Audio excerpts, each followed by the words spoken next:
미린의 그룹 본사 25층 전략기획실의 아침은 언제나처럼 날카로운 고함과 함께 시작되었는데, 이는 촌스러운 뿔테의 안경을 쓴 계약직 사원 김미영에게 쏟아지는 최수진 팀장의 히스테릭한 분노였다.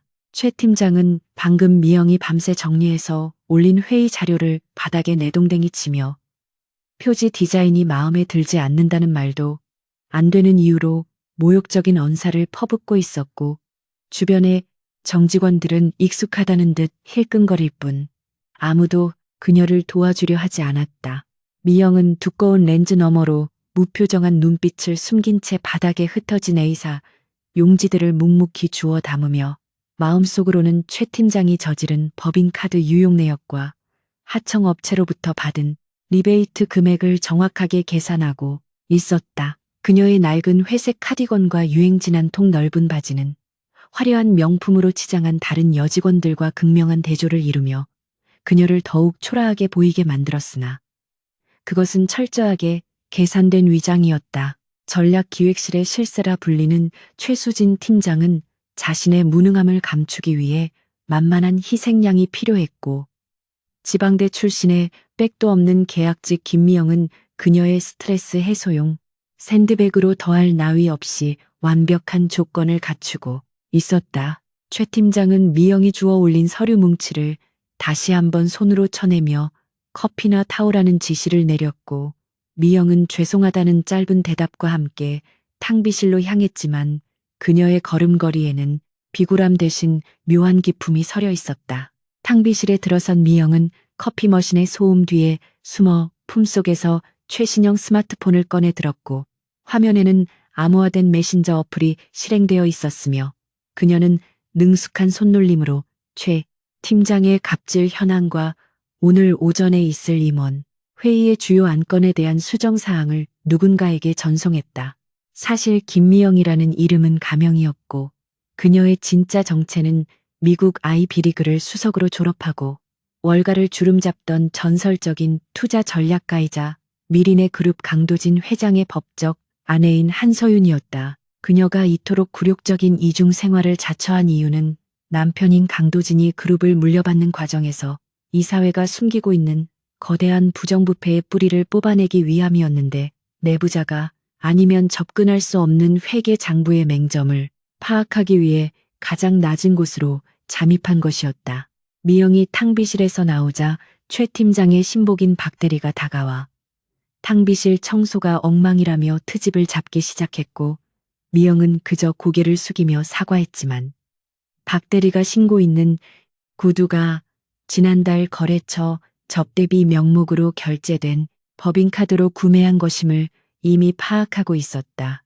사무실의 공기는 탁하고 무거웠으며 직원들은 과중한 업무와 실적 압박에 시달리면서도 서로를 밟고 올라가기 위해 혈안이 되어 있었고, 그 중에서도 가장 약한 고리인 미영을 괴롭히는 것은 그들에게 일종의 비틀린 유희와도 같았다.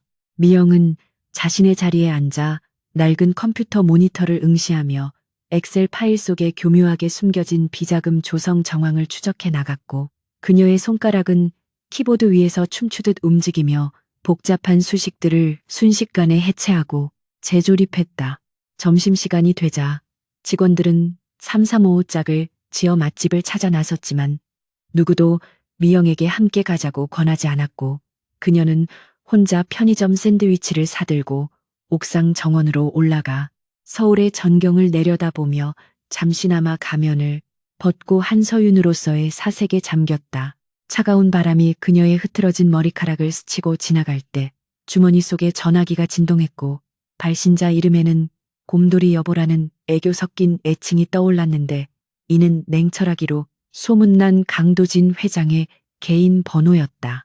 전화를 받자마자 들려오는 도진의 목소리는 회장실에서의 위험 있는 톤이 아니라 아내를 너무나 보고 싶어하는 사랑에 빠진 남자의 다정함 그 자체였고, 서윤은 피식 웃으며 지금 회사 옥상이라 크게 통화할 수 없다고 속삭였다. 도진은 예정보다 일정을 앞당겨 귀국하게 되었다며 오늘 저녁에 당장이라도 그녀를 보러 가고 싶다고 투정을 부렸지만, 서윤은 아직 작전이 끝나지 않았다며 그를 달래야만 했고 그들의 대화는 달콤하면서도 긴장감이 감돌았다. 오후 업무 시간은 더욱 가혹했는데 최 팀장은 본사 임원들에게 보고해야 할 내년도 사업 계획서의 핵심 내용이 부실하다는 지적을 받자 그 책임을 전적으로 미영에게 떠넘기기 위해 교묘한 함정을 팠다.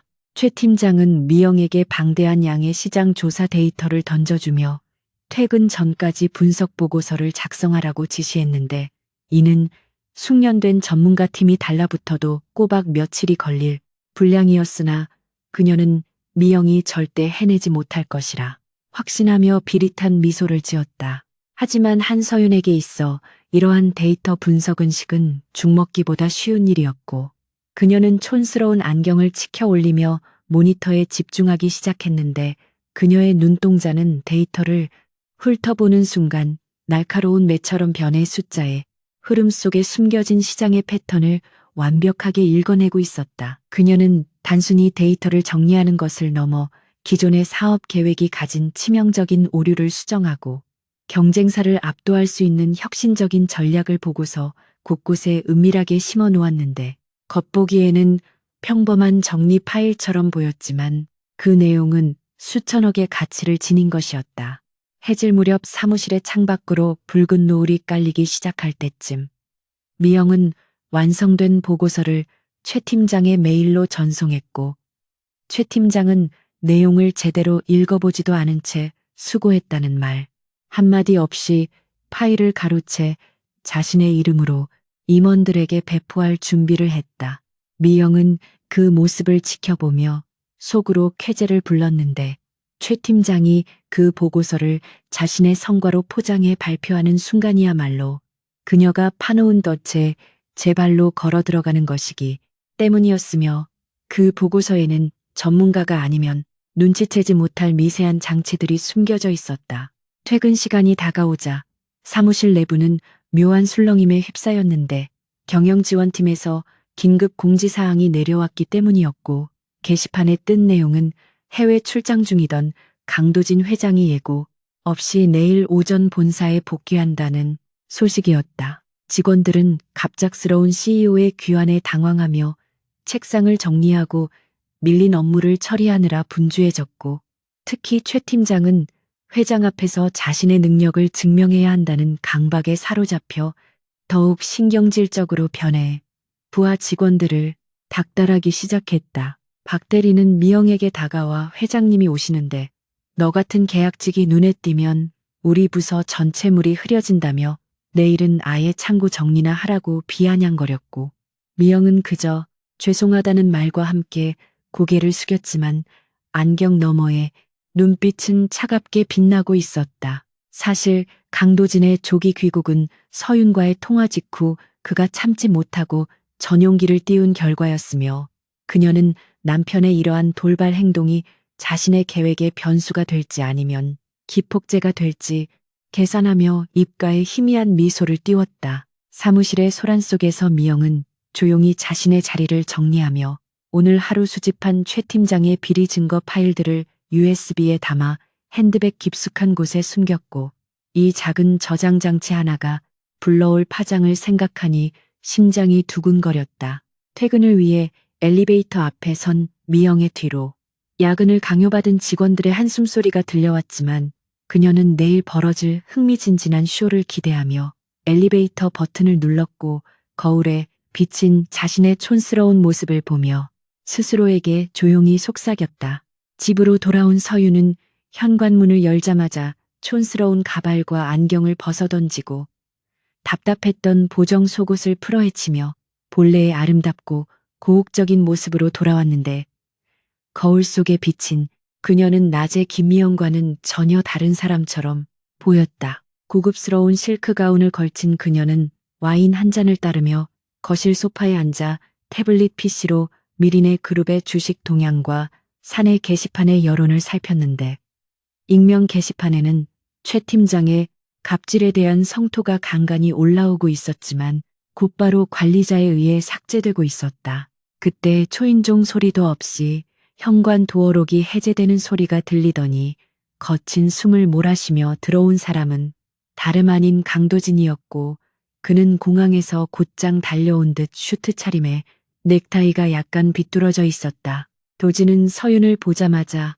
와인잔을 내려놓게 하고 그녀를 와락 껴안으며 마치 몇 년은 헤어져 있었던 사람처럼 그녀의 채취를 깊이 들이마셨고 서윤은 그런 남편의 등을 토닥이며 고생 많았다고 부드럽게 위로했다. 도진은 서윤의 얼굴을 감싸주며 도대체 언제까지 그 말도 안 되는 연극을 계속할 거냐고 투정을 부렸고 당신이 회사에서 어떤 취급을 당하는지 보고를 받을 때마다 당장이라도 달려가서 그 자식들을 다 쓸어버리고 싶은 걸 참느라 미칠 지경이라고 고백했다. 서윤은 도진의 넥타이를 바로잡아주며 조금만 더 참으라고 달랬는데 이제 결정적인 증거가 거의 다 모였고 최수진 팀장 뒤에 숨어있는 거물급 이사들의 꼬리까지 확실하게 잡으려면 이번 프로젝트 발표회가 끝날 때까지는 기다려야 한다고 설명했다. 도진은 서윤의 고집을 꺾을 수 없다는 것을 알기에 한숨을 내쉬면서도 그녀의 치밀한 계획과 대담함에 다시 한번 반한 듯한 눈빛을 보였고 내일 회사에서 마주치더라도 절대 아는 척하지 말라는 서윤의 당부에 억지로 고개를 끄덕였다. 두 사람은 밤늦도록 회사의 미래와 부패한 임원들을 축출할 계획에 대해 논의했는데 이 시간만큼은 그들은 부부가 아니라 가장 완벽한 비즈니스 파트너이자 전우로서 서로의 지성을 탐닉했다. 다음 날 아침 미린의 그룹 본사 로비는 강도진 회장의 출근을 맞이하기 위해 도열한 임원들과 직원들로 인해 긴장감이 감돌았고 레드카펫이 깔린 입구에는 수많은 기자가 몰려와 플래시를 터뜨릴 준비를 하고 있었다.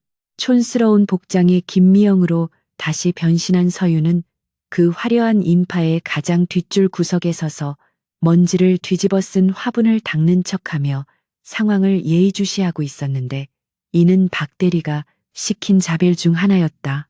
드디어 검은색 최고급 세단이 멈춰서고 경호원들의 호의 속에 강도진이 차에서 내리자 로비는 숨소리조차 들리지 않을 만큼 조용해졌고 그의 압도적인 카리스마는 주변의 공기마저 얼어붙게 만들었다.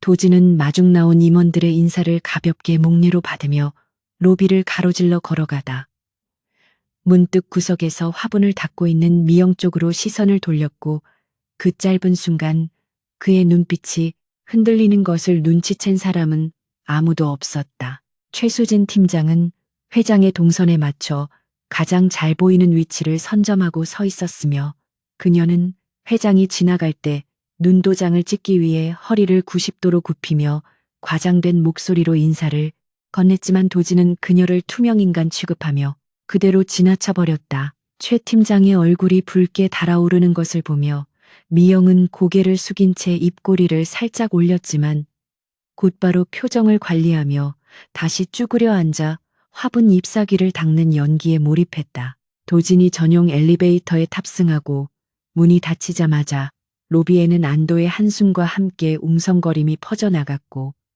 최 팀장은 분풀이 대상을 찾듯 미영에게 다가와 회장님 오시는 길에 청소도 제대로 안 해놓고 뭐 했냐며 정강이를 걷어찼다. 미영은 욱신거리는 통증을 참으며 죄송하다고 말했지만 그녀의 주먹은 꽉 쥐어져 있었고 이 모든 수모를 배로 갚아줄 날이 머지 않았음을 상기하며 마음을 다잡았다. 전략기획실로 돌아온 최 팀장은 오전 회의에서 발표할 자료를 점검하며 미영이 작성한 보고서를 자신의 것인 양 출력해 파일철에 끼워 넣었고 팀원들에게는 자신이 밤을 새워 만든 역작이라며 으스대기 시작했다. 그녀는 미영을 불러 회의실 세팅을 시키며 커피는 절대 믹스가 아닌 원두로 준비하고 회의 도중에는 얼씬도 하지 말라고 엄포를 놓았는데 이는 혹시라도 회장이 참석할지 모를 회의에서 미영의 존재를 지우기 위함이었다.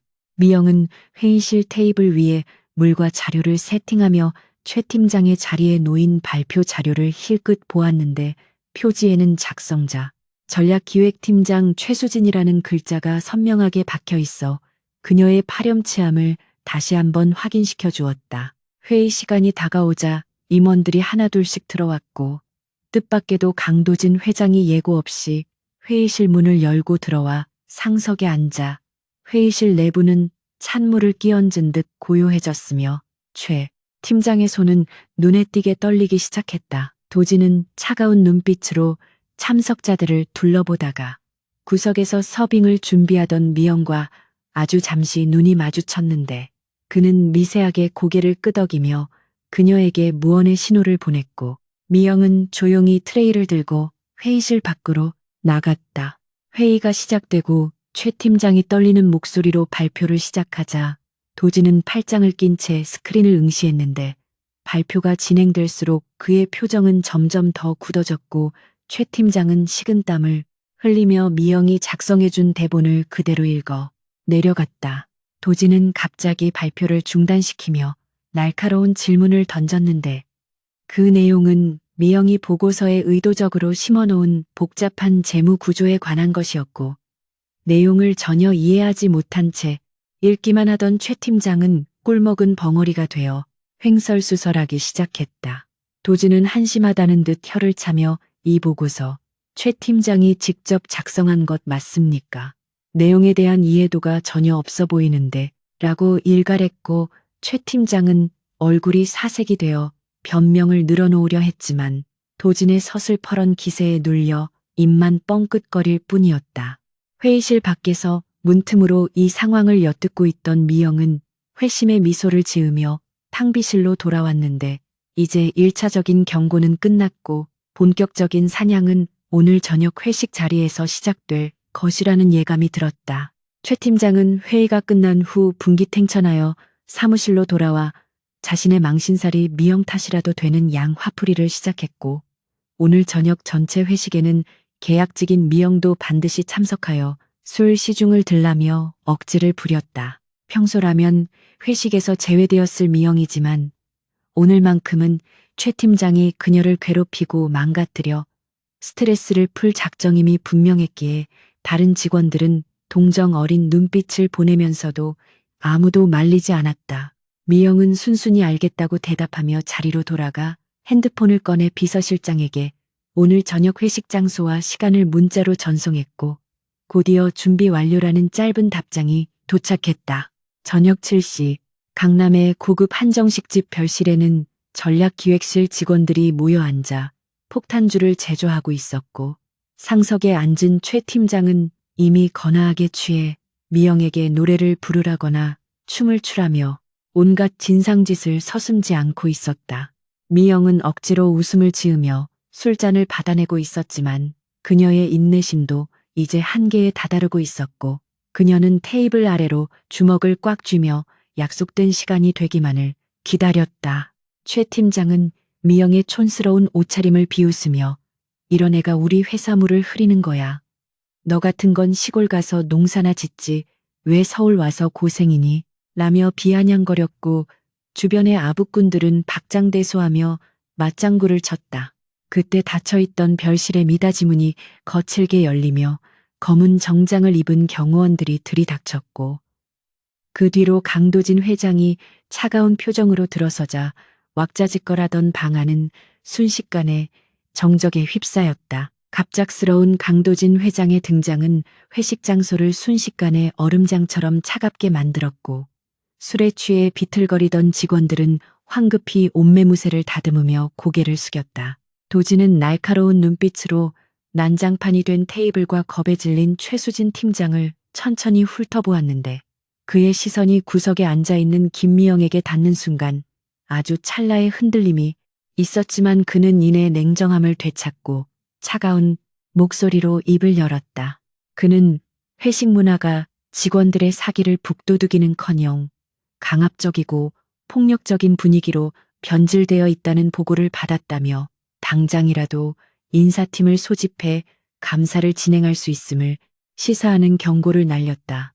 최 팀장은 사색이 되어 무릎이라도 꿇을 기세로 변명을 늘어놓으려 했으나 도지는 그녀의 말을 가차없이 끊어버리고는 오늘은 경고로 끝나지만 다음번에는 좌시하지 않겠다는 말을 남기고 뒤도 돌아보지 않은 채 경호원들과 함께 방을 나갔다. 폭풍이 지나간 듯한 침묵 속에서 최 팀장은 다리가 풀려 주저앉았고 직원들은 안도의 한숨을 내쉬었지만 이 모든 상황이 미영 탓이라도 되는 양 그녀를 향해 원망 섞인 눈초리를 보냈다.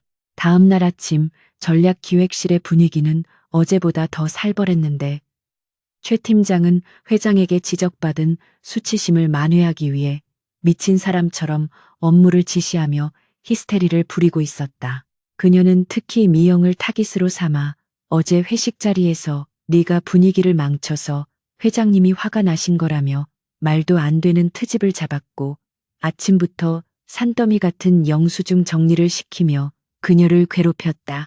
미영은 묵묵히 영수증 풀칠을 하면서도 머릿속으로는 어제 도진이 남기고 간 무언의 신호를 되새기고 있었는데 그가 떠나기 직전 탁자에 2번 두드리는 손짓은 작전 개시가 임박했음을 알리는 그들만의 암호였기 때문이었다. 점심시간 직전 최 팀장은 미영을 자신의 자리로 불러 이번 분기 가장 중요한 프로젝트인 미래형 스마트시티 입찰 제안서의 초안을 작성해 오라고 명령했는데 이는 팀 전체가 매달려도 모자랄 분량이었다. 최 팀장은 네가 지방대 출신이라 이런 거창한 기획을 해볼 기회나 있었겠냐며 비웃었지만 사실은 자신이 작성해야 할 골치 아픈 업무를 미영에게 떠넘기고 공을 가로챌 심산이 뻔히 보였다. 미영은 짐짓 당황하는 척하며 자신이 감당할 수 있을지 모르겠다고 연기했지만 속으로는 쾌재를 부르며 알겠다고 대답하고 자리로 돌아와 본격적인 작업에 착수했다. 그녀가 한서윤으로서 월가에서 활약할 당시 스마트시티 관련 포트폴리오는 그녀의 주특기 중 하나였으며 그녀는 이미 전 세계적인 트렌드와 미린의 그룹이 가진 기술적 강점을 결합한 완벽한 청사진을 머릿속에 그리고 있었다. 밤이 깊어 직원들이 하나둘씩 퇴근하고 사무실에 정막이 감돌자 미영은 두꺼운 안경을 벗어 책상 위에 올려두고 본격적으로 키보드를 두드리기 시작했는데 그녀의 손놀림은 마치 피아니스트가 연주하듯 빠르고 정확했다.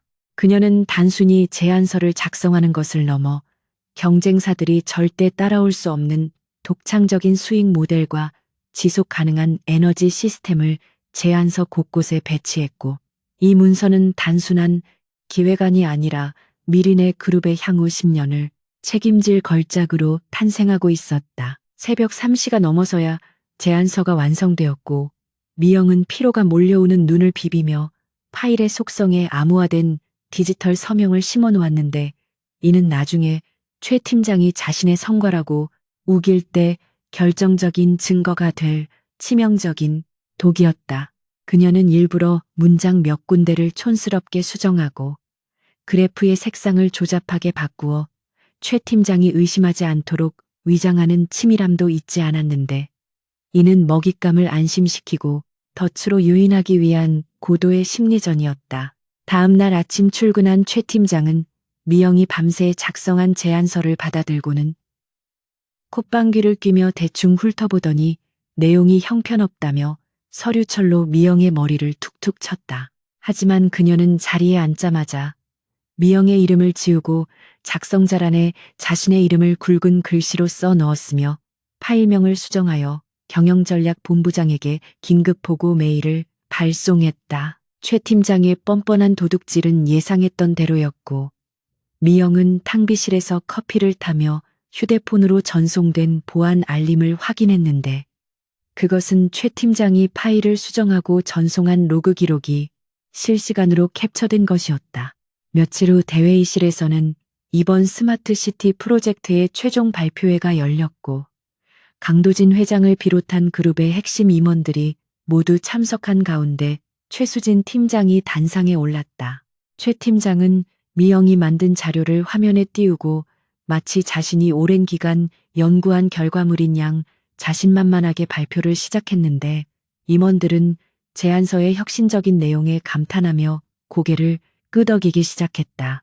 발표가 진행될수록 도진의 표정은 묘하게 굳어졌는데 그는 화면 속의 그래프와 문장 구조에서 아내인 서윤 특유의 논리적 흐름과 천재적인 통찰력을 단번에 알아보았기 때문이었다. 도진은 발표가 끝나자마자 마이크를 잡고 최 팀장에게 날카로운 질문을 던졌는데 이 프로젝트의 핵심인 에너지 효율, 알고리즘의 구체적인 작동 원리에 대해 설명해 보라고 요구했다. 미영이 작성한 보고서에는 그 원리가 상세히 각주로 달려 있었지만 내용을 제대로 숙지하지 않고 그저 읽기만 했던 최 팀장은 당황하여 식은땀을 흘리며 횡설수설하기 시작했다. 그녀는 그 부분은 실무진과 추후 협의하여 보완할 예정입니다라는 궁색한 변명을 늘어놓았지만 도지는 싸늘한 미소를 지으며 작성자가 본인의 기획안에 대해 설명도 못합니까? 라고 일갈했다. 회의실 분위기가 순식간에 얼어붙었고 임원들은 최 팀장의 무능함을 질타하는 눈빛을 보냈지만 도지는 더 이상 추궁하지 않고 일단 넘어가 주었는데 이는 아내의 계획이 아직 끝나지 않았음을 직감했기 때문이었다. 발표회가 끝나고 사무실로 돌아온 최 팀장은 분을 이기지 못해 자신의 명패를 집어 던지며 고래고래 소리를 질렀고 그 화살은 고스란히 미영에게로 향했다. 그녀는 미영을 불러 세워놓고 네가 자료를 그따위로 만들어서 내가 회장님 앞에서 망신을 당했잖아. 기본도 안 된 게 어디서 기획을 한다고 설쳐? 라며 적반하장으로 화를 냈다. 미영은 죄송하다는 말만 반복하며 고개를 숙였지만 안경 너머의 눈동자는 최 팀장의 추악한 민낯을 경멸하듯 차갑게 빛나고 있었고 그녀의 주머니 속 녹음기는 이 모든 폭언을 생생하게 기록하고 있었다. 최 팀장은 화가 풀리지 않았는지 미영에게 당장 심할서를 쓰라고 소리치고는 탕비실로 들어가 버렸고 직원들은 숨죽인 채 미영을 안쓰럽게 바라볼 뿐 아무도 나서지 않았다. 그날 오후 미영은 복도 끝에 있는 서버실 근처를 서성이다가 보안 요원이 자리를 비운 틈을 타 재빠르게 안으로 잠입했는데 그녀의 손에는 복제된 마스터 키카드가 들려 있었다. 서버실의 차가운 공기가 그녀의 뺨을 스치고 지나갔고 그녀는 메인 서버에 접속하여 최 팀장의 사내 메신저 대화 내용과 이면 계약서 파일들을 백업하기 시작했다. 화면 위로 쏟아지는 수많은 데이터 속에는 최 팀장이 하청업체로부터 뇌물을 받고 부실한 자재를 납품받기로 한 정황과 인사청탁을 주고받은 내역들이 고스란히 담겨 있었다.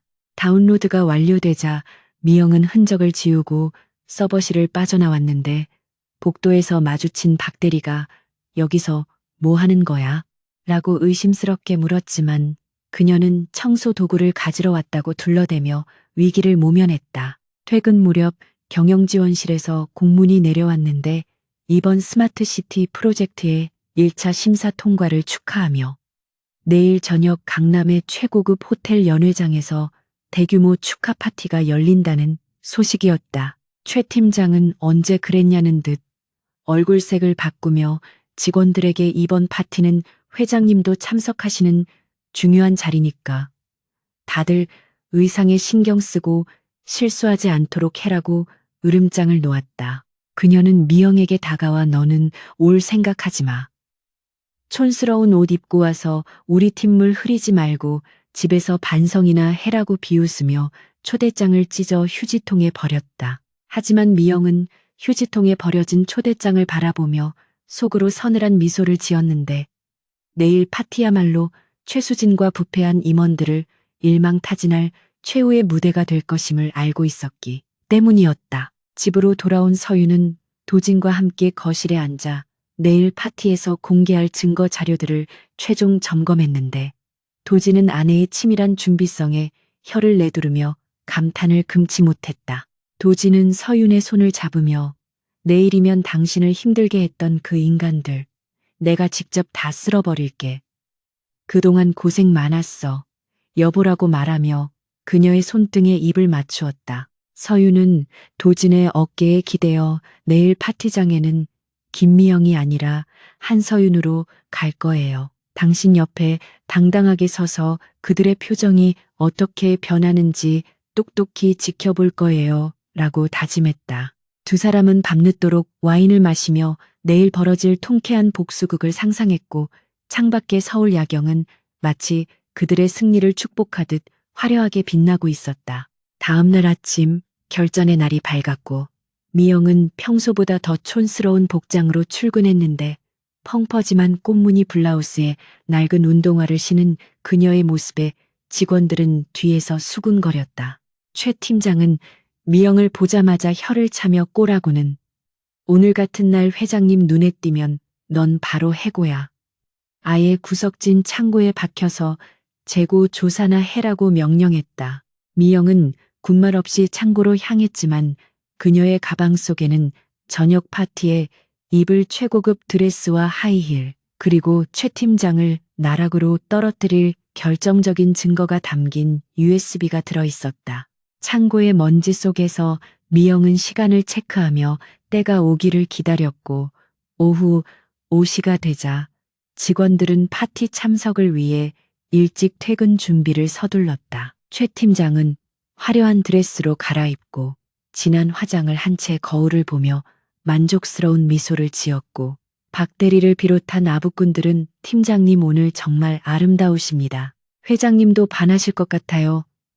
라며 비위를 맞추기에 바빴다. 사무실이 텅 비고 정막이 흐르자 미영은 창고에서 나와 화장실로 향했고 그곳에서 김미영이라는 껍데기를 벗어던질 준비를 시작했다. 두꺼운 안경을 벗자 드러난 그녀의 깊고 매혹적인 눈동자는 거울 속에서 차갑게 빛났고 촌스러운 가발을 벗어 던지자 윤기가 흐르는 긴 생머리가 찰랑거리며 어깨 위로 쏟아져 내렸다. 그녀는 가방에서 꺼낸 블랙 이브닝 드레스를 입고 붉은 립스틱을 바르며 거울 속에 자신에게 쇼타임이야 한서윤이라고 속삭였다. 호텔 연회장은 화려한 샹들리에와 클래식 음악, 그리고 성공을 축하하는 사람들의 웃음소리로 가득 차 있었고 최 팀장은 샴페인 잔을 들고 임원들 사이를 누비며 자신의 공을 자랑하기에 여념이 없었다. 그녀는 도진이 언제 나타날지 목을 빼고 기다리며 자신의 인생에서 가장 빛나는 순간이 될 것이라고 확신하고 있었다. 하지만 그녀는 잠시 후 열릴 연회장의 거대한 문 뒤에서 자신을 파멸로 이끌 죽음의 천사가 기다리고 있다는 사실을 꿈에도 모른 채 승리감에 도취되어 있었다. 연회장의 조명이 서서히 어두워지고 사회자가 강도진 회장의 입장을 알리는 멘트를 하자 모든 사람의 시선이 입구로 집중되었다. 거대한 문이 천천히 열리며 스포트라이트가 입구를 비추자 그곳에는 턱시도를 차려입은 강도진 회장과 그의 팔짱을 낀 숨이 차칠 듯 아름다운 여인이 서 있었는데 그녀의 등장은 장내를 순식간에 충격과 침묵의 도가니로 몰아넣었다. 사람들은 그녀가 누구인지 알아보지 못한 채 그 압도적인 미모와 기품에 홀린 듯 쳐다보았지만 단 한 사람 최수진 팀장만은 본능적인 공포를 느끼며 뒷걸음질 쳤다. 도진은 여유로운 미소를 지으며 그녀의 손을 잡고 연회장 중앙으로 걸어 들어왔고 그의 곁에 선 여인은 고개를 꼿꼿이 든 채 좌중을 둘러보며 싸늘한 미소를 머금고 있었다. 이것은 단순한 파티가 아니라 거짓과 위선으로 쌓아 올린 최수진의 모래성이 무너져 내리는 서막이었고 그 중심에는 그토록 무시당했던 김미영, 아니 한서윤이 서 있었다. 호텔 연회장의 공기는 마치 시간이 멈춘 듯 무겁게 가라앉았고 화려한 샹들리에 조명 아래 선 한서윤의 자태는 그야말로 압도적이었는데 그녀가 걸치고 있는 블랙 이브닝 드레스는 심플하면서도 우아한 곡선을 그리며 그녀의 몸매를 완벽하게 감싸고 있었고 목에 걸린 다이아몬드 목걸이는 조명을 받아 눈부시게 반짝이며 그녀의 고귀함을 더욱 돋보이게 했다. 강도진 회장의 팔짱을 끼고 당당하게 걸어 들어오는 그녀의 모습에 연회장에 있던 모든 임직원은 숨을 죽인 채 시선을 떼지 못했고 그들 중 누구도 그녀가 매일 아침 구박받던 계약직 사원 김미영일 것이라고는 상상조차 하지 못했다. 최수진 팀장은 본능적인 위기감을 느끼면서도 회장 옆에 선 여인이 누구인지 파악하기 위해 필사적으로 머리를 굴렸는데 재벌가의 영예이거나 해외에서 온 중요한 투자자일 것이라 짐작하며 자신의 옷매무새를 다듬고 비굴한 미소를 지을 준비를 했다. 도진은 연회장 중앙에 멈춰서서 좌중을 천천히 둘러보았고 그의 차가운 시선이 최 팀장에게 머물자 그녀는 화들짝 놀라며 허리를 90도로 굽혀 인사를 올렸다. 도지는 최 팀장의 인사를 받는 둥 마는 둥 하며 옆에 선 서윤을 에스코트하여 헤드 테이블로 향했고 직원들은 홍해처럼 갈라지며 길을 터주었는데 그 과정에서 서윤에게서 풍기는 은은하면서도 고급스러운 향기가 사람들의 코끝을 스치며 묘한 긴장감을 불러일으켰다. 최 팀장은 기회를 엿보다가 샴페인 잔을 들고 조심스럽게 다가가 회장님께 축하의 인사를 건네며 옆에 계신 귀한 분을 소개해 주실 수 있냐고 아부 섞인 목소리로 물었지만 도지는 싸늘한 표정으로 그녀를 내려다볼 뿐이었다. 서윤은 그런 최 팀장을 흥미롭다는 눈빛으로 바라보며 살짝 입꼬리를 올렸는데 그 미소에는 경멸과 조소가 섞여 있었지만 최 팀장은 그저 자신에게 관심을 보이는 것이라 착각하고 더욱더 알랑거리는 태도를 취했다.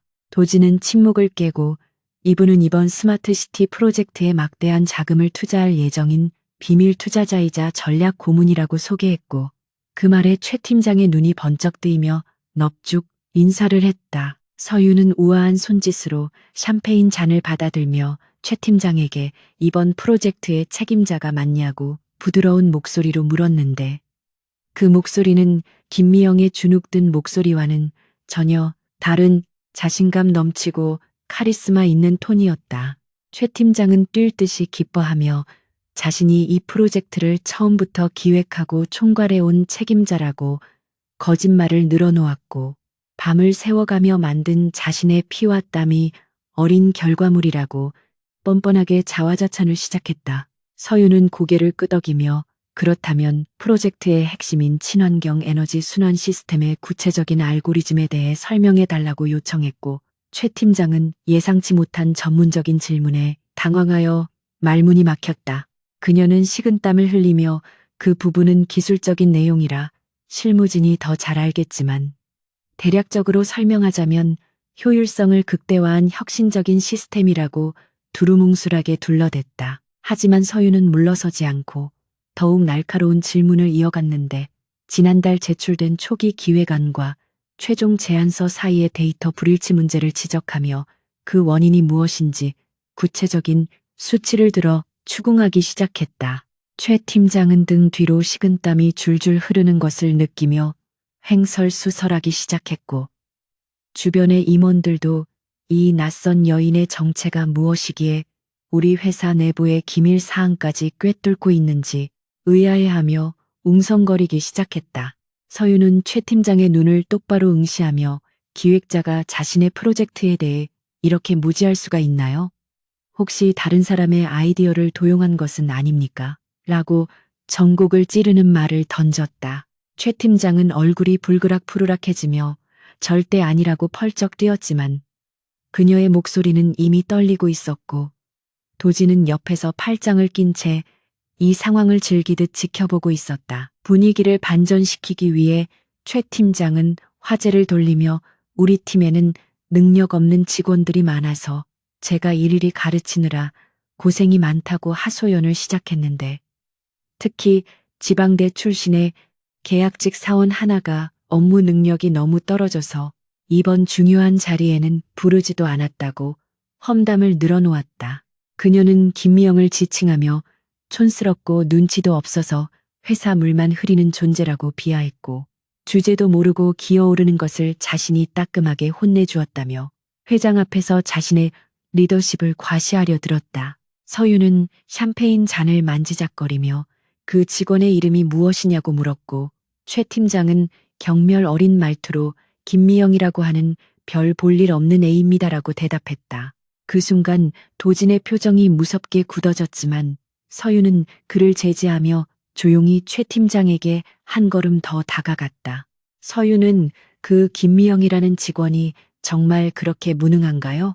제가 알기로는 이번 프로젝트의 핵심 아이디어를 낸 사람이 바로 그 직원이라고 들었는데요. 라고 반박했고 최 팀장은 당황하여 헛기침을 하며 잘못 알고 계신 거라고 손사래를 쳤다. 그때 연 회장의 대형 스크린이 갑자기 켜지며 영상 하나가 재생되기 시작했는데 그것은 며칠 전 늦은 밤 사무실에서 미영이 홀로 남아 제안서를 작성하는 모습이 담긴 CCTV 영상이었다.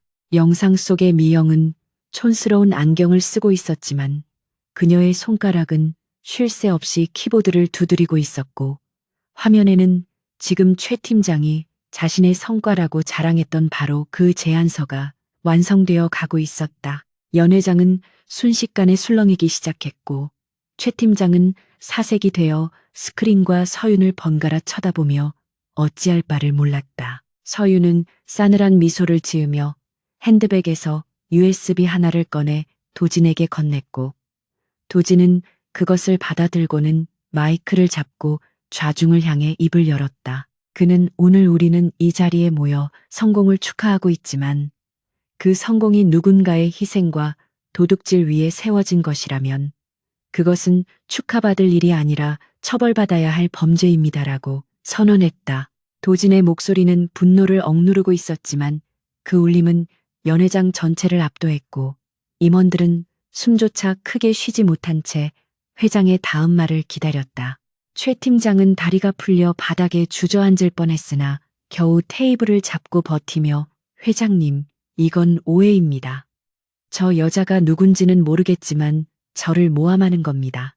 라고 악을 썼다. 바로 그때 서윤이 천천히 안경을 꺼냈었는데 그것은 바로 김미영이 항상 쓰고 다니던 그 촌스럽고 두꺼운 뿔테 안경이었고 그녀가 안경을 쓰자마자 사람들은 경악을 금치 못했다.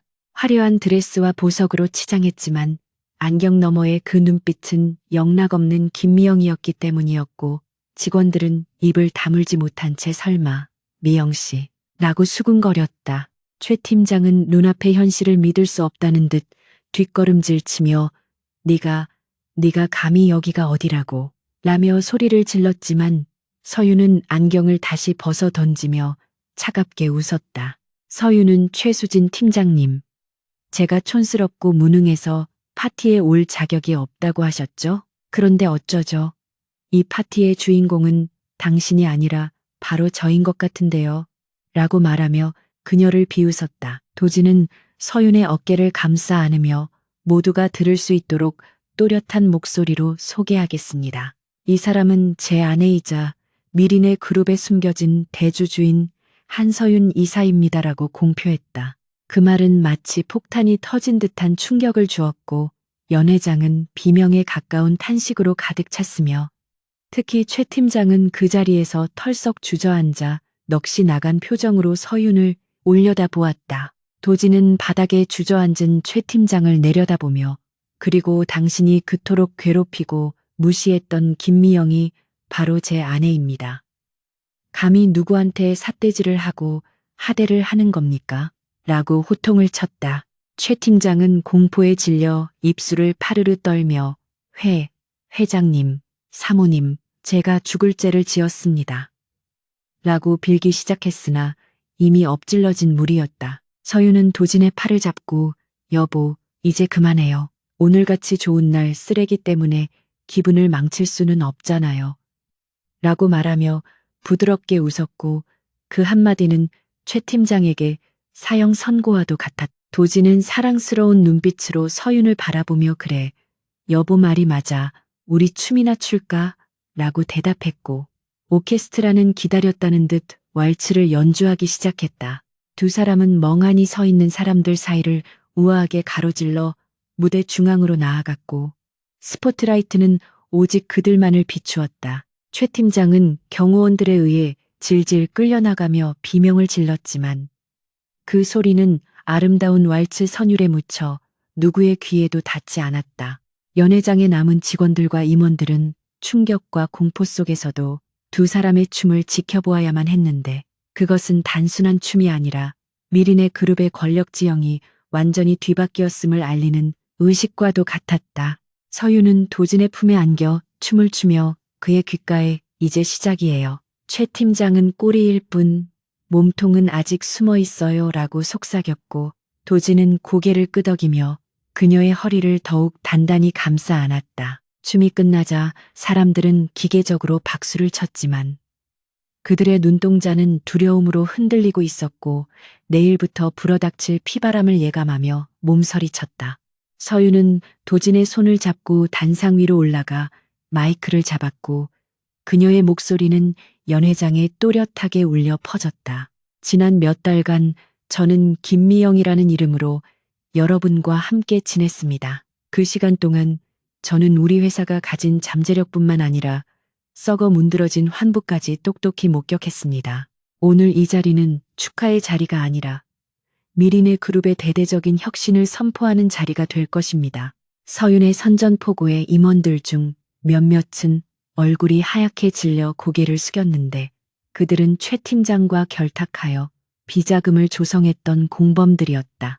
서윤은 그들의 면면을 하나하나 훑어보며 마치 사냥감을 노리는 맹수처럼 눈을 빛냈고 그녀의 머릿속에는 이미 살생부가 완성되어 있었다. 도진은 그런 아내를 자랑스럽게 바라보며 그녀의 손을 높이 들어 올렸고 그것은 새로운 여왕의 탄생을 알리는 신호탄이었다. 파티가 끝나고 집으로 돌아가는 차 안에서 서윤은 피곤한 듯 도진의 어깨에 머리를 기대었고 도진은 그녀의 손을 잡고 놓지 않았다.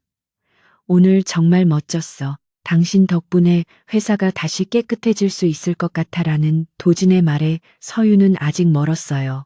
내일 이사회에서 진짜 전쟁이 시작될 거예요 라고 대답하며 눈을 감았다. 차창 밖으로 스쳐 지나가는 서울의 야경은 화려했지만 서윤의 마음속은 내일 있을 결전을 앞두고 차갑게 가라앉아 있었고 그녀는 반드시 승리하여 남편과 그룹을 지켜내리라 다짐했다. 운전석의 비서실장이 백미러로 두 사람을 힐끔거리며 사모님, 내일 일정은 어떻게 조정할까요? 라고 묻자 서윤은 눈을 뜨지 않은 채 내일 아침 9시 대회의실로 전 임원을 소집하세요. 단 한 명도 빠짐없이라고 지시했다. 그 시각 회사에서 쫓겨난 최수진은 자신의 오피스텔에서 술을 퍼마시며 분노와 공포에 떨고 있었는데 그녀의 핸드폰은 불통이 된 지 오래였고 평소 친하게 지내던 임원들도 모두 연락을 끊어버린 상태였다. 그녀는 바닥에 술병을 집어던지며 김미영, 아니 한서윤, 내가 이대로 끝날 것 같아? 내 뒤에 누가 있는지 알면 네가 그렇게 웃을 수는 없을 거야 라고 중얼거리며 핏발선 눈으로 허공을 노려보았다. 그녀는 비틀거리며 일어나 금고 속에 숨겨둔 비밀 장부를 꺼내 들었는데 그것은 그녀가 만약을 대비해 모아둔 최후의 보루이자 그룹 전체를 뒤흔들 수 있는 시한폭탄이었다. 밤은 깊어가고 도시의 불빛은 하나둘씩 꺼져갔지만 다가올 폭풍을 예고하듯 바람은 더욱 거세게 불어오고 있었다. 서울의 아침 햇살이 미리네 그룹 본사 건물의 통유리창에 반사되어 눈부시게 빛나고 있었지만 25층 전략기획실의 공기는 마치 폭풍 전야처럼 무겁고 스산하게 가라앉아 숨조차 쉬기 어려웠다. 어제 저녁 호텔 연회장에서 벌어진 전대미문의 사건은 밤새 사내 메신저와 익명 커뮤니티를 통해 일파만파로 퍼져나갔고 출근한 직원들은 삼삼오오 모여 웅성거리면서도 복도에서 발소리만 들려도 화들짝 놀라 흩어지기를 반복했다. 특히 평소 최수진 팀장의 비위를 맞추며 김미영을 괴롭히는 데 앞장섰던 박 대리와 여직원들은 얼굴이 하얗게 질린 채 자신의 책상 정리조차 하지 못하고 손톱만 물어뜯으며 다가올 처분을 기다리고 있었다. 그들은 자신들이 촌스럽다고 무시하고 커피 심부름을 시켰던 그 계약직 사원이 사실은 그룹의 안주인이자 막강한 권력을 쥔 이사였다는 사실을 도저히 받아들일 수 없었지만 현실은 냉혹하게 그들의 목을 조여오고 있었다. 그 시각 강도진 회장의 펜트하우스에서는 한서윤이 최고급 정장을 차려입으며 거울 앞에서 옷매무새를 다듬고 있었는데 그녀의 표정은 어제 파티장에서의 화려함과는 또 다른 차갑고 지적인 카리스마로 무장되어 있었다. 도진은 넥타이를 매주며 그녀의 허리를 감싸 안았고 거울 속에서 시선이 마주치자 여보, 오늘 많이 피곤할 텐데 괜찮겠어? 내가 대신 처리해도 되는데 굳이 직접 나서지 않아도 되라며 걱정스러운 눈빛을 보냈다. 서윤은 도진의 손등을 부드럽게 어루만지며 고개를 저었는데 아니에요. 이건 내가 시작한 일이고 내 손으로 마무리해야 해요. 그동안 내가 김미영으로 살면서 당했던 수모를 갚아주는 것뿐만 아니라 썩은 뿌리를 완전히 뽑아내려면 내 눈으로 직접 확인해야 직성이 풀릴 것 같아요. 라고 단호하게 대답했다. 그녀의 눈빛에는 더 이상 나약한 계약직 사원의 모습은 찾아볼 수 없었고 오직 그룹을 위협하는 암적인 존재들을 제거하려는 냉철한 전략가의 모습만이 남아 있었다. 검은색 세단이 회사 로비에 도착하자 미리 대기하고 있던 경호원들이 문을 열었고 강도진 회장과 한서윤 이사가 동시에 내리자 로비에 있던 모든 직원이 일제히 허리를 숙여 인사했다. 서윤은 어제의 드레스 대신 날카로운 핏의 네이비 정장을 입고 있었지만 그 압도적인 아우라는 여전했고 그녀가 걸음을 옮길 때마다 하이힐 소리가 로비 바닥을 울리며 직원들의 심장을 옥죄어 왔다. 엘리베이터로 향하는 짧은 순간에도 그녀는 자신을 바라보는 직원들의 눈빛을 피하지 않고 당당하게 응시했는데 그 중에는 어제까지 자신에게 반말을 하고 험담을 했던 사람들도 섞여 있어 그들은 서윤과 눈이 마주치자마자 사시나무 떨듯 떨며 고개를 푹 숙였다. 도진은 보란 듯이 서윤의 손을 꼭 잡고 엘리베이터에 탑승했고 문이 닫히는 순간까지 직원들은 숨조차 제대로 쉬지 못했다. 최상층 대회의실에는 긴급 소집된 이사들과 임원들이 초조한 표정으로 앉아 있었는데 그들 중 상당수는 최수진 팀장과 결탁하여 비자금을 조성하거나 인사청탁에 연루된 자들이었기에 이 자리가 자신들의 심판대가 될 것임을 직감하고 있었다.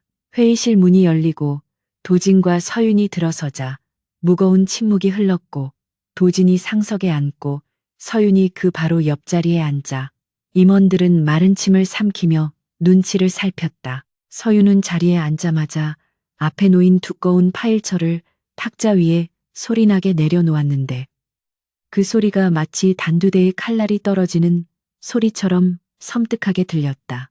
그녀는 차가운 시선으로 임원들을 천천히 둘러보며 반갑습니다, 이사님들. 지난 몇 달간 제가 커피를 타드리고 복사해드린 서류들은 잘 받아보셨는지 모르겠네요. 라고 첫마디를 뗐다. 서윤의 도발적인 인사에 몇몇 이사들은 헛기침하며 시선을 피했고 개 중에는 얼굴이 붉어지며 불쾌한 기색을 드러내는 사람도 있었지만 감히 회장의 아내에게 대놓고 반박할 용기를 가진 사람은 없었다. 서윤은 미소를 지우고 정색하며 제가 김미영이라는 이름으로 잠입해 있는 동안 여러분이 저지른 부정행위들을 아주 흥미롭게 지켜봤습니다. 회사의 이익보다는 개인의 주머니를 채우기에 급급했던 내역들이 여기 고스란히 담겨 있더군요라며 파일처를 펼쳐 보였다. 그 안에는 이중 장부 사본, 차명 계좌, 거래 내역, 그리고 최 팀장과 주고받은 뇌물 수수 문자 메시지, 캡처본 등 반박할 수 없는 증거들이 빼곡하게 정리되어 있었다. 재무 담당 김전무는 식은땀을 흘리며 이사님, 그건 오해입니다. 실무진선에서 착오가 있었던 것 같은데 제가 다시 확인해서 보고 드리겠습니다라고 변명하려 들었다. 하지만 서윤은 김전무의 말을 가차없이 자르며 차고요. 하청업체로부터 공사 대금의 15%를 리베이트로 돌려받은 게 단순한 착오라고요? 지난 3년간 김 전무님 명의의 차명 계좌로 입금된 금액만 50억이 넘는데 이것도 전산 오류입니까? 라고 구체적인 수치를 들이대며 쏘아붙였다. 김 전무는 얼굴이 사색이 되어 입을 다물었고 다른 임원들도 자신들의 비리가 낱낱이 파헤쳐졌다는 사실에 공포에 질려 서로의 눈치만 살폈다. 서윤은 멈추지 않고 인사 담당 상무를 지목하며 그리고 박 상무님, 실력 있는 인재들을 지방으로 좌천시키고 최수진 팀장 같은 무능한 사람을 승진시킨 대가로 받은 골프 회원권과 고급 승용차는 잘 타고 다니시는지 궁금하네요 라고 비꼬았다. 회의실은 순식간에 아수라장이 되었고 도진은 팔짱을 낀 채 아내의 활약을 흐뭇하게 지켜보고 있었다. 그때 회의실 문이 쾅 하고 열리며 경호원들의 제지에도 불구하고 최수진이 난입해 들어왔는데 그녀는 헝클어진 머리에 붉게 충혈된 눈을 하고 있어 마치 광인처럼 보였다. 그녀는 손에 낡은 서류 봉투 하나를 들고 있었는데 그것은 어젯밤 집에서 챙겨온 비밀 장부였고 그녀는 이것이 자신을 살려줄 마지막 동아줄이라고 믿고 있었다. 최수진은 서윤을 노려보며 한서윤, 네가 감히 나를 이렇게 짓밟고 무사할 줄 알아? 내가 죽으면 너희들도 다 죽는 거야. 라고 악을 썼다. 경호원들이 그녀를 끌어내려 하자 도진이 손을 들어 제지했고 서윤은 여유로운 표정으로 자리에서 일어나 최수진에게 다가갔다. 서윤은 최수진의 코앞까지 다가가 최 팀장, 아니 이제는 전 팀장이지. 아직도 상황 파악이 안 되나 본데 네가 가진 그깟 장부가 정말 우리를 위협할 수 있다고 생각하니라고 조소를 날렸다. 최수진은 떨리는 손으로 서류 봉투를 흔들며 이 안에는 강도진 회장이 비자금을 조성해서 정치권에 로비한 내역이 다 들어있어. 이거 언론에 터뜨리면 미린의 그룹은 끝이야 라고 협박했다. 회의실에 있던 임원들은 그 말에 술렁거렸고 도진조차 잠시 미간을 찌푸렸지만 서윤은 소리내어 웃기 시작했다. 그녀는 최수진의 손에서 봉투를 낚아채더니 거침없이 내용을 꺼내 바닥에 흩뿌렸는데 그 안에서 나온 것은 비자금 장부가 아니라 텅 빈 백지 뭉치들과 폐기된 옛날 서류들 뿐이었다. 최수진은 바닥에 흩어진 종이들을 보며 경악하여 비명을 질렀고 이게 뭐야? 분명히 내가 금고에 넣어뒀는데 라며 바닥을 기어다니며 종이를 확인했다. 서윤은 싸늘한 눈빛으로 그녀를 내려다보며 네가 금고 비밀번호를 내 생일로 설정해 놓은 건 정말 멍청한 짓이었어. 며칠 전 네가 회식 자리에서 술에 취해 떠들 때 이미 내가 다 바꿔치기 해놨지라고 속삭였다. 최수진은 배신감과 절망감에 휩싸여 서윤의 다리를 붙잡고 늘어졌지만 서윤은 매몰차게 그녀를 뿌리쳤다. 내가 믿었던 그 얄팍한 보험은 이제 휴지 조각이 됐어. 넌 이제 횡령과 배임, 그리고 협박죄로 감옥에서 썩게 될 거야 라는 서윤의 선고는 잔인할 정도로 냉정했다. 최수진이 절망에 빠져 멍하니 있는 사이 회의실 밖에서 대기하고 있던 검찰 수사관들이 들이닥쳤고 그들은 체포영장을 제시하며 최수진과 김전무, 박상무 등 비리에 연루된 임원들에게 수갑을 채웠다. 회의실은 순식간에 체포 현장으로 변했고 끌려가는 임원들의 고함과 변명 소리로 아수라장이 되었지만 도진과 서윤은 동요하지 않고 그 모습을 지켜보았다. 최수진은 끌려나가면서도 끝까지 서윤을 저주하며 두고 봐. 내가 나가면 가만두지 않을 거야 라고 소리쳤지만 서윤은 눈 하나 깜짝하지 않았다. 그녀는 오히려 도진의 손을 잡으며 여보, 이제야 좀 청소가 된 것 같네요. 공기가 훨씬 맑아졌어요 라고 말하며 부드럽게 미소 지었다. 소란이 잦아들고 남은 임원들은 공포에 질려 숨소리조차 내지 못하고 있었는데 그들은 자신들도 언제 잘려나갈지 모른다는 두려움에 떨고 있었다. 도진은 자리에서 일어나 남은 임원들을 향해 오늘부로 미린의 그룹의 모든 인사권과 재무관리 권한을 한서윤 이사에게 위임합니다. 앞으로 회사의 모든 결정은 저와 한 이사가 함께 내릴 것이니 딴 마음 먹지 말고 본연의 업무에 충실하십시오라고 선언했다. 서윤은 고개를 끄덕이며 앞으로 능력과 성과 중심의 투명한 경영을 할 것입니다. 여러분이 저에게 보여주셨던 그 멸시와 차별은 이 회사에서 영원히 추방될 것입니다. 라고 덧붙였다. 그녀의 카리스마 넘치는 연설에 남은 임원들은 기립하여 박수를 쳤지만 그 박수 소리에는 진심 어린 존경보다는 생존을 위한 처절한 몸부림이 담겨 있었다.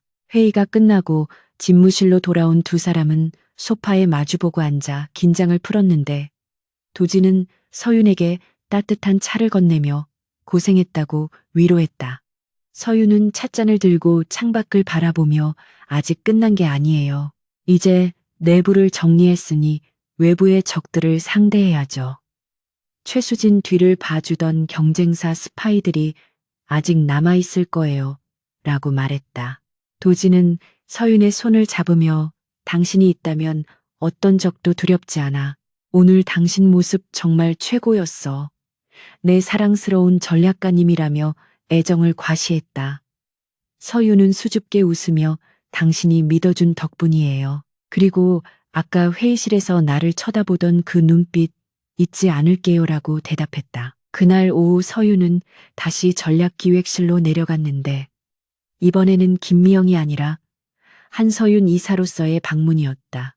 사무실은 쥐 죽은 듯 조용했고 직원들은 서윤이 들어오자마자 전원 기립하여 90도로 인사했는데 그들의 표정에는 두려움과 경외심이 교차하고 있었다.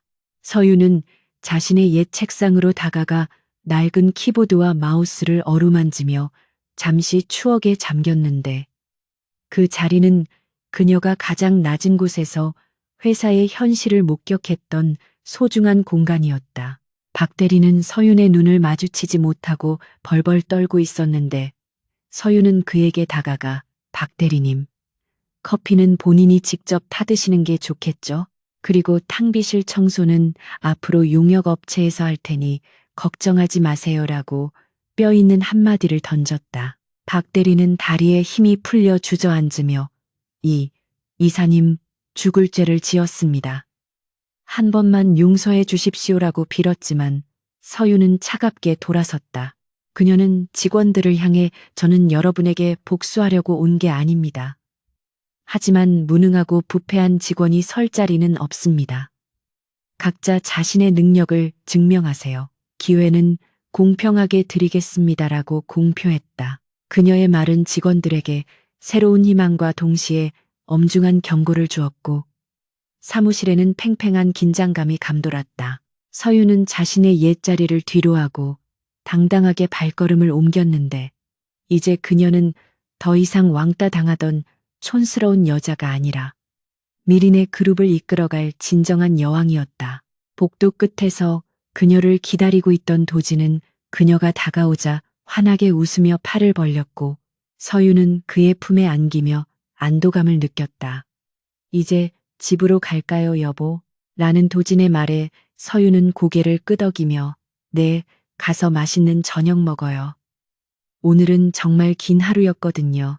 라고 대답했다. 두 사람은 손을 잡고 엘리베이터를 탔고 닫히는 문 사이로 보이는 그들의 뒷모습은 그 어느 때보다 단단하고 행복해 보였다. 하지만 엘리베이터 문이 완전히 닫히기 직전 서윤의 눈빛은 다시 한번 날카롭게 빛났는데 그녀의 머릿속에는 이미 다음 단계의 계획이 그려지고 있었다.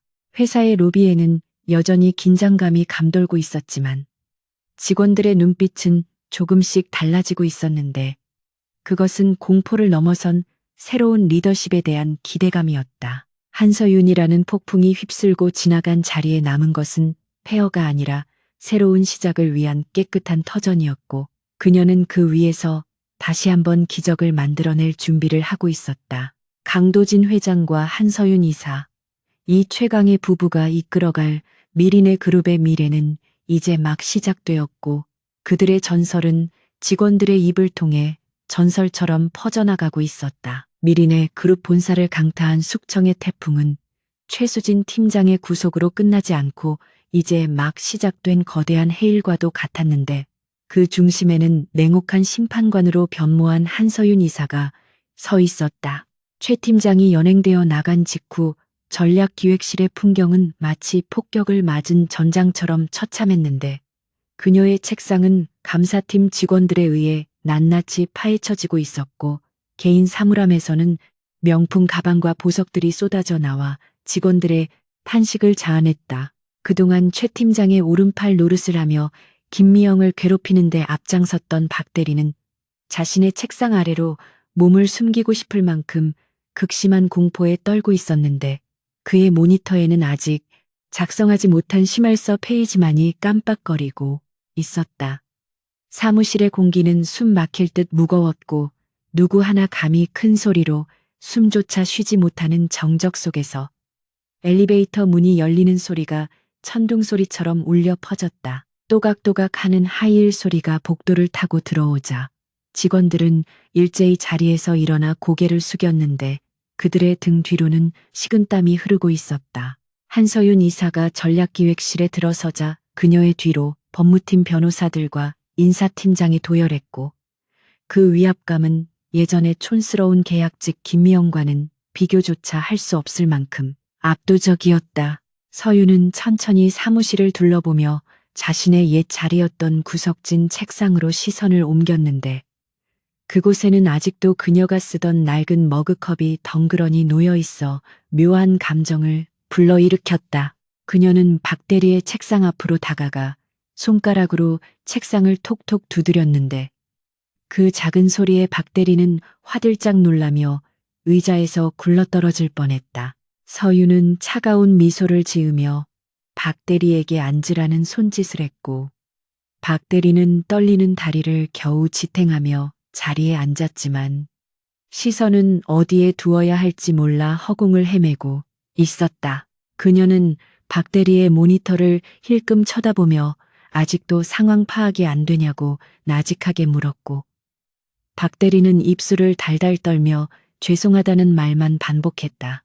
서윤은 인사팀장에게 손짓하여 서류 한 장을 건네받았는데 그것은 박 대리가 지난 3년 동안 법인카드를 개인적인 용도로 유용한 내역과 최 팀장의 지시를 받아 하청업체에 갑질을 한 기록이 담긴 징계 의결서였다. 그녀는 서류를 박 대리의 면전에 던지듯 내려놓으며 이 모든 행위가 회사의 명예를 실추시키고 동료 직원들에게 씻을 수 없는 상처를 준 범죄임을 명확히 했다. 박 대리는 서류를 집어들고 내용을 확인하더니 얼굴이 백지장처럼 하얗게 질렸는데 그 안에는 그가 기억조차 하지 못했던 사소한 비리까지 낱낱이 기록되어 있었기 때문이었다.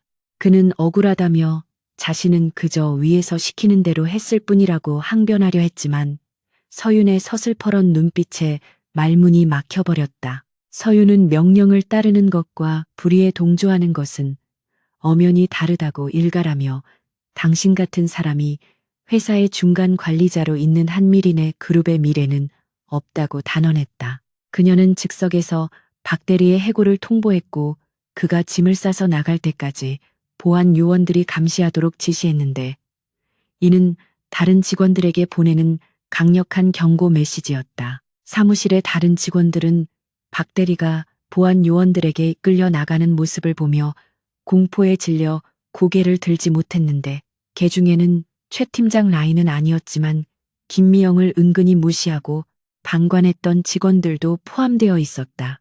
서윤은 그들의 마음을 꿰뚫어 보듯 사무실 중앙으로 걸어 나와 침묵을 깨고 입을 열었는데 그녀의 목소리는 차분하지만 힘이 실려 있었다. 그녀는 지금 이 순간부터 전략기획실의 모든 업무 프로세스를 재검토할 것이며 능력보다 정치가 우선시되던 구시대적인 관행을 완전히 뿌리 뽑겠다고 선언했다.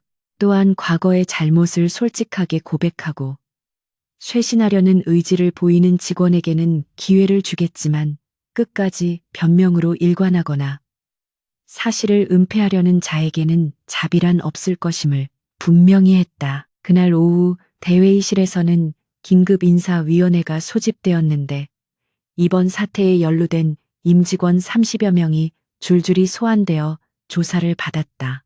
서윤은 위원장 자리에 앉아 한 명 한 명의 소명 자료를 꼼꼼히 검토했는데 그녀의 곁에는 강도진 회장이 배석하여 힘을 실어주고 있었다. 조사 과정에서 드러난 비리의 실태는 생각보다 심각했는데 최수진 팀장을 중심으로 형성된 파벌이 인사권까지 좌지우지하며 유능한 인재들을 고의로 배제하고 자신들의 입맛에 맞는 무능한 인사들을 주요 보직에 앉혀왔던 것이었다.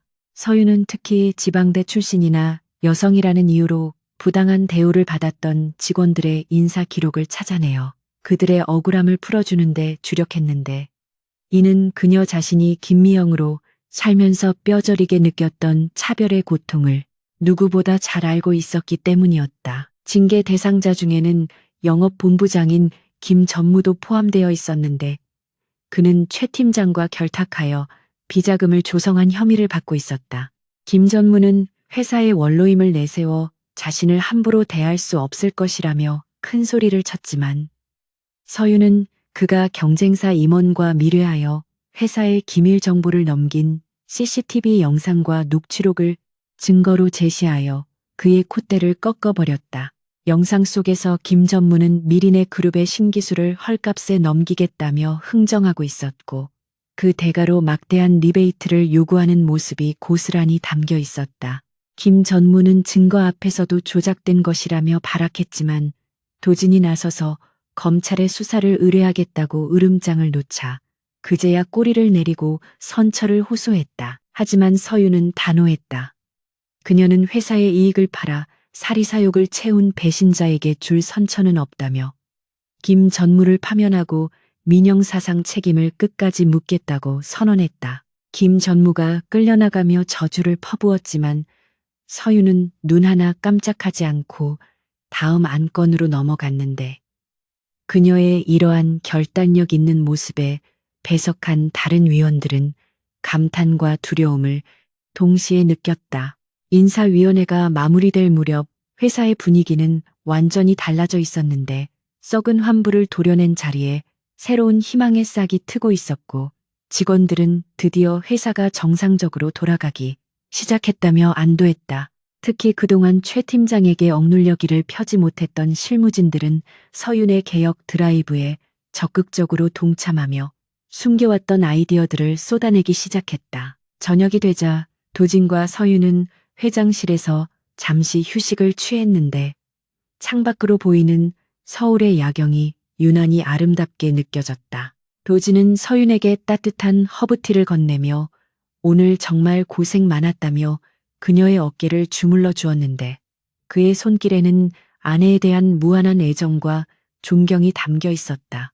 서윤은 찻잔을 들고 소파에 기대어 아직도 할 일이 산더미라며 한숨을 내쉬었지만 그녀의 표정은 한결 편안해 보였다. 도진은 서윤에게 이제 내부 청소는 어느 정도 마무리되었으니 당신도 좀 쉬어야 하지 않겠냐고 권했지만 서윤은 아직 최수진의 배우 세력을 완전히 밝혀내지 못했다며 고개를 저었다.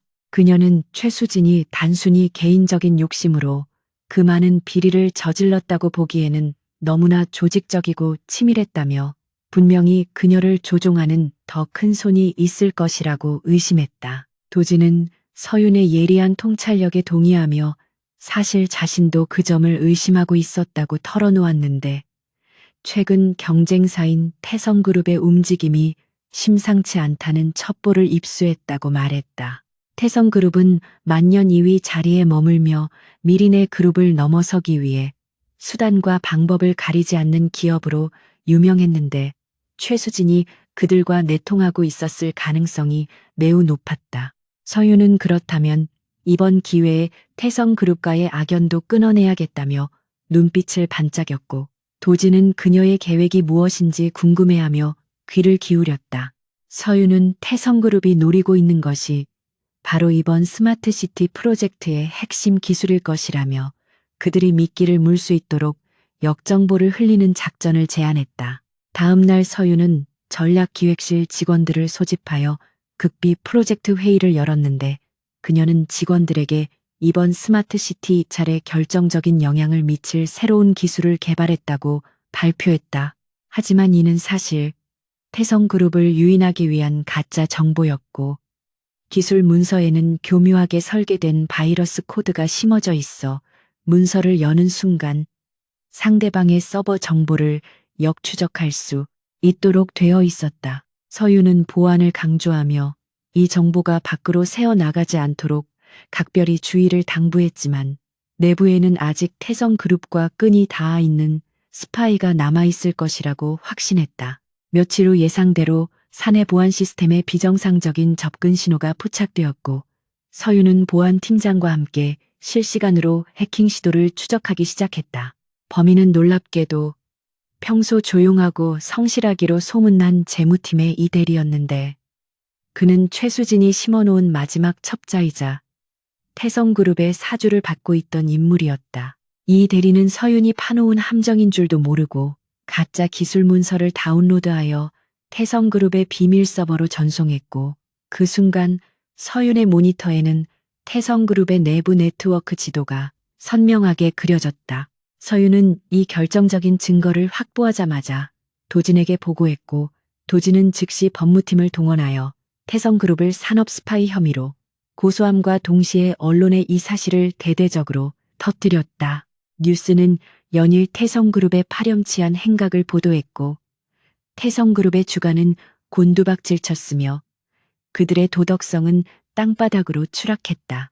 이 대리는 체포되어 조사를 받으며 모든 범행을 자백했고, 최수진이 감옥에서도 태성그룹과 연락을 주고받으며 재기를 노리고 있었다는 사실까지 털어놓았다. 이로써 최수진은 옥중에서도 추가 기소되어 형량이 늘어나게 되었고, 그녀를 돕던 태성그룹의 임원들 또한 줄줄이 구속되는 사태를 맞이했다.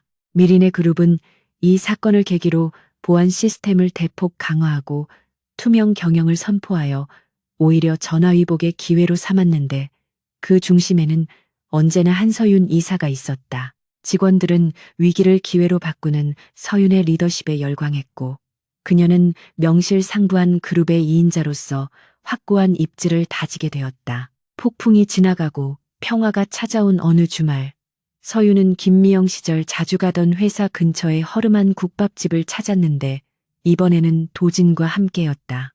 화려한 정장 대신 편안한 캐주얼 차림을 한두 사람은 구석자리에 앉아 국밥을 먹으며 소박한 데이트를 즐겼다. 국밥집 주인 할머니는 서윤을 알아보지 못하고, 아가씨는 처음 보는 얼굴인데 참 곱네. 남자친구가 아주 듬직해서 좋겠어라고 덕담을 건넸고, 서윤은 밝게 웃으며 감사하다고 대답했다. 도진은 깍두기를 서윤의 밥숟가락 위에 올려주며, 당신이 김미영으로 살 때 혼자 여기 와서 밥 먹었을 생각하니까 마음이 짠하네. 이제는 평생 내가 맛있는 거 사줄게라고 다정하게 말했다. 서윤은 국물을 떠먹으며, 그때는 이 국밥 한 그릇이 유일한 위로였어요. 그런데 지금 당신이랑 같이 먹으니까 훨씬 맛있네요라고 대답하며 행복한 미소를 지었다. 두 사람은 식사를 마치고 근처 공원을 산책하며 지난 날들을 회상했는데, 힘들었던 시간들이 이제는 추억이 되어 두 사람 사이를 더욱 단단하게 만들어주고 있었다. 도진은 서윤의 손을 잡고, 이제 회사도 안정되었으니 우리 미뤄뒀던 신혼여행이나 갈까? 라고 제안했고, 서윤은 기쁜 마음으로 고개를 끄덕였다. 하지만 그녀의 머릿속에는 회사의 글로벌 진출을 위한 새로운 전략이 떠오르고 있었고, 그녀는 천생일벌레임을 인정하며 피식 웃었다. 월요일 아침 출근길 서윤의 책상 위에는 수많은 결제 서류와 함께 직원들이 보낸 감사 편지와 작은 선물들이 쌓여 있었다. 그것은 그동안 그녀가 보여준 공정함과 따뜻한 리더십에 대한 직원들의 진심 어린 화답이었고, 서윤은 그 어떤 보석보다도 값진 선물이라 생각하며 눈시울을 붉혔다. 그녀는 이제 더 이상 가면을 쓸 필요가 없는, 있는 그대로의 자신으로 사랑받고 인정받는 존재가 되었음을 실감했다. 비서실장이 들어와, 이사님, 오늘 오전 10시에 신입사원 면접이 예정되어 있습니다. 라고 보고했고, 서윤은 옷매무새를 가다듬으며 자리에서 일어났다. 면접장으로 향하는 복도에서 서윤은 창문에 비친 자신의 모습을 보았는데, 그곳에는 자신감 넘치고 당당한 커리어 우먼이 서 있었다. 그녀는 과거에 김미영에게 작별 인사를 고하며 문을 열고 면접장으로 들어섰고, 긴장한 표정의 지원자들을 향해 따뜻한 미소를 보냈다. 반갑습니다. 미린의 그룹 전략기획이사 한서윤입니다. 긴장하지 마시고 본인의 역량을 마음껏 보여주세요. 그녀의 첫마디는 지원자들의 얼어붙은 마음을 녹여주었고, 면접장은 딱딱한 평가의 장이 아닌 소통과 열정이 넘치는 공간으로 변모했다. 서윤은 지원자들의 눈빛에서 과거 자신의 모습을 발견하며 그들이 꿈을 펼칠 수 있는 든든한 무대를 만들어주겠다고 다짐했다. 그 시각 구치소 면회실 유리 벽 너머에는 수의를 입은 최수진이 초췌한 모습으로 앉아 있었는데, 그녀를 찾아온 사람은 아무도 없었다. 그녀는 텅 빈 면회실 의자를 바라보며 자신이 쌓아 올린 모든 것이 허상이었음을, 그리고 자신이 짓밟으려 했던 김미영이 사실은 자신이 결코 닿을 수 없는 높은 곳에 있는 존재였음을 뒤늦게 깨닫고 후회의 눈물을 흘렸다. 하지만 시간은 되돌릴 수 없었고 그녀가 치러야 할 죗값은 아직 많이 남아 있었다. 반면 미린의 그룹의 사옥 꼭대기에서는 태양처럼 빛나는 미래가 기다리고 있었고 도진과 서유는 그 빛을 향해 함께 걸어가고 있었다. 이제 남은 것은 그들의 승리를 완벽하게 매듭짓고 더 넓은 세상으로 나아가는 일뿐이었다. 계절이 바뀌어 차가웠던 바람이 잦아들고 따스한 봄 기운이 미린의 그룹 본사 건물을 감싸기 시작했을 때 전략기획실의 풍경은 예전과는 판이하게 달라져 있었다. 과거 최수진 팀장의 고성으로 하루가 시작되던 살벌한 분위기는 온데간데 없고 이제는 직원들의 열정적인 토론 소리와 키보드 두드리는 소리가 그 자리를 대신하고 있었으며 사무실 곳곳에는 활기가 넘쳐 흘렀다. 한서윤 이사의 대대적인 개혁 이후 능력 중심의 인사평가 시스템이 정착되면서 학연이나 지연이 아닌 오로지 실력으로만 평가받는 문화가 뿌리내렸기 때문이었다. 직원들은 더 이상 상사의 눈치를 보며 줄 서기에 급급하지 않았고 각자의 자리에서 창의적인 아이디어를 제안하며 회사의 성장에 기여하고 있다는 자부심을 느끼고 있었다. 특히 과거 김미영이라는 이름으로 무시당했던 서윤의 일화는 사내에서 전설처럼 회자되며 겉모습만으로 사람을 판단해서는 안 된다는 강력한 교훈을 남겼고 이는 조직 문화를 긍정적으로 변화시키는 촉매제가 되었다. 서윤은 이제 김미영의 촌스러운 안경과 가발을 완전히 벗어던지고 명실상부한 미린의 그룹의 전략기획 총괄 부사장으로서 매일 아침 당당하게 출근했다. 그녀가 로비에 들어설 때마다 직원들은 경외심 어린 눈빛으로 인사를 건넸고 서윤은 그들에게 따뜻한 미소로 화답하며 하루를 시작했는데 이는 과거 투명인간 취급을 받던 시절과는 격세지감을 느끼게 하는 변화였다. 그녀의 집무실은 25층의 가장 좋은 위치에 자리 잡고 있었지만 그녀는 결코 권위주의적인 상사가 아니었으며 수시로 실무자들의 자리를 찾아가 고충을 듣고 함께 문제를 해결하는 현장형 리더십을 보여주었다. 어느 날 그녀는 신입사원 공채 면접장에서 잔뜩 긴장해 있는 한 여성 지원자를 발견했는데 그녀의 옷차림은 유행에 뒤떨어져 있었고 안경 너머의 눈빛은 자신감이 없어 보였다. 서윤은 그 지원자에게서 과거 자신의 모습을 발견하고는 조용히 다가가 어깨를 토닥이며 겉모습이 아닌 당신의 진짜 실력을 보여달라고 격려했고 그 지원자는 서윤의 응원에 힘입어 수석으로 입사하게 되었다는 후문이 돌았다. 한편 구치소의 차가운 독방에 수감된 최수진은 텔레비전 뉴스를 통해 미린의 그룹이 사상 최대의 실적을 기록했다는 소식을 접하고는 하염없이 눈물을 흘렸다. 그녀는 자신이 그토록 무시하고 짓밟으려 했던 김미영이 사실은 회사를 위기에서 구한 영웅이자 자신이 결코 넘볼 수 없는 존재였음을 뼈저리게 후회했지만 이미 엎질러진 물이었다. 그녀에게 내려진 징역형은 그녀의 탐욕과 오만에 대한 정당한 대가였고 면회 오는 사람 하나 없는 쓸쓸한 수감 생활은 그녀가 살아온 인생이 얼마나 헛된 것이었는지를 증명하고 있었다. 반면 태성그룹과의 법적 공방은 서윤의 치밀한 전략 덕분에 미린의 그룹의 완벽한 승리로 끝이 났고 태성그룹은 막대한 배상금을 물어주고 핵심 사업부를 매각해야 하는 처참한 몰락의 길을 걷게 되었다. 이로써 업계 만년 2위였던 태성그룹은 역사 속으로 사라질 위기에 처했고 미린의 그룹은 독보적인 1위 기업으로서의 입지를 굳히게 되었다. 어느 화창한 주말 강도진 회장은 서윤에게 특별한 데이트를 신청했는데 그가 그녀를 데려간 곳은 화려한 레스토랑이 아닌 두 사람이 처음 만났던 대학 도서관 앞 벤치였다. 벚꽃이 만개하여 꽃비가 내리는 벤치에 앉아 도진은 서윤의 손을 꼭 잡으며 우리가 처음 만났을 때 당신은 지금처럼 화려하지 않았지만 내 눈에는 세상 누구보다 빛나 보였다고 고백했다. 서윤은 수줍게 웃으며 그때는 가난한 고학생이라 꾸밀 여유조차 없었다고 회상했지만 도지는 당신의 지성과 강인한 내면이 나를 사로잡았다고 말했다. 두 사람은 과거를 추억하며 한참 동안 이야기를 나누었고 도지는 주머니에서 작은 벨벳 상자를 꺼내 서윤에게 건넸는데 그 안에는 두 사람의 이니셜이 새겨진 심플한 백금 반지가 들어있었다.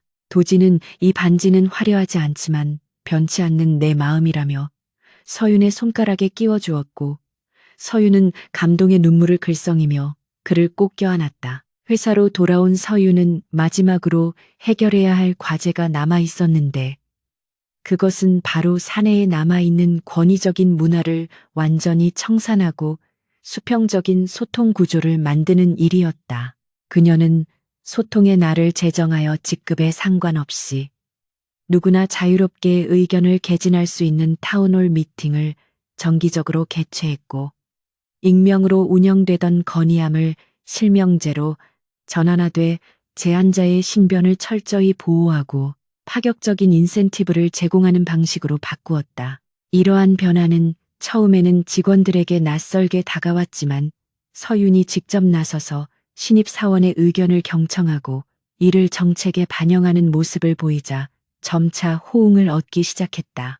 특히 과거 최수진 팀장 밑에서 길을 펴지 못했던 직원들이 톡톡 튀는 아이디어를 쏟아내며 신사업 발굴에 큰 기여를 했고 서윤은 그들을 파격적으로 승진시켜 능력 중심의 인사를 다시 한번 증명해 보였다. 서윤의 이러한 행보는 재계에서도 큰 주목을 받았는데 언론들은 그녀를 혁신의 아이콘이라 부르며 그녀의 리더십을 집중 조명하는 기사를 쏟아냈다. 잡지 인터뷰에서 기자가 가면을 쓰고 생활했던 시절이 힘들지 않았냐고 묻자 서윤은 오히려 그 시간이 있었기에 직원들의 진짜 목소리를 들을 수 있었고 리더가 갖추어야 할 덕목이 무엇인지 깨닫게 되었다고 담담하게 대답했다. 그녀는 화려한 스포트라이트를 받는 지금보다 촌스러운 김미영으로 살면서 동료들과 떡볶이를 나눠 먹고 야근하며 울고 웃었던 그 시간이 더 소중한 자산이 되었다고 덧붙였다. 이 인터뷰는 많은 직장인에게 깊은 울림을 주었고 서윤은 단순한 재벌가 사모님이 아닌 존경받는 경영인으로서의 위상을 확고히 했다. 어느 날 저녁 도지는 서윤을 위해 회사 옥상 정원을 통째로 빌려 깜짝 파티를 준비했는데 그곳에는 서윤이 아끼는 전략기획실 직원들과 임원들이 모두 모여 있었다. 촛불과 꽃으로 장식된 정원에 서윤이 들어서자 직원들은 환호성을 지르며 그녀를 맞이했고 대형 스크린에는 지난 1년간 서윤이 이뤄낸 성과와 직원들의 감사 메시지가 담긴 영상이 재생되었다. 영상 속에서 직원들은 부사장님 덕분에 회사 다니는 게 즐거워졌습니다. 저희의 가능성을 믿어주셔서 감사합니다라고 말하며 눈시울을 붉혔고 서윤 또한 흐르는 눈물을 참지 못했다. 도지는 마이크를 잡고 여기 계신 모든 분이 증인이 되어 주십시오. 저는 평생 한서윤만을 사랑하고 존경하며 그녀가 가는 길에 든든한 동반자가 될 것을 맹세합니다라고 공개적으로 프러포즈를 다시 한번 했고 직원들은 뜨거운 박수로 두 사람의 앞날을 축복했다. 파티가 무르익어갈 무렵 서윤은 잠시 인파를 피해 난간 쪽으로 다가가 서울의 야경을 내려다보았는데 도진이 조용히 다가와 그녀의 어깨에 재킷을 걸쳐 주었다. 무슨 생각해? 라는 도진의 물음에 서윤은 그냥 꿈만 같아서요. 불과 몇 달 전만 해도 저는 이 옥상에서 혼자 편의점 샌드위치를 먹으며 울고 있었는데 지금은 이렇게 많은 사람의 축복을 받고 있다는 게 믿기지 않아요. 라고 대답했다. 도진은 서윤의 허리를 감싸 안으며 그건 당신이 포기하지 않고 스스로 증명해냈기 때문이야. 당신은 가면 속에 숨겨져 있던 보석이었고 이제 그 빛을 온 세상에 비추고 있는 거지라고 위로했다. 서윤은 도진의 가슴에 머리를 기대며 당신이 나를 알아봐주지 않았다면 불가능했을 거예요. 나를 찾아내줘서 그리고 믿어줘서 고마워요.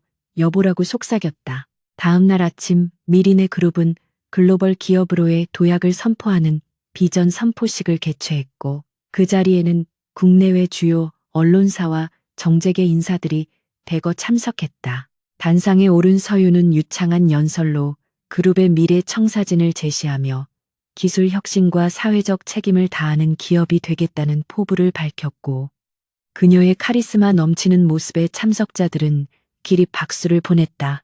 선포식이 끝난 후 서윤과 도진은 함께 기자회견을 가졌는데 두 사람은 손을 꼭 잡은 채 서로를 바라보는 눈빛에서 꿀이 떨어질 듯한 애정을 과시하여 플래시 세례를 받았다. 한 기자가 두 분의 러브스토리가 영화 같다고 질문하자 도진은 웃으며 우리 이야기는 영화보다 더 극적이지만 결말은 항상 해피엔딩일 겁니다라고 재치 있게 받아쳐 회견장을 웃음바다로 만들었다.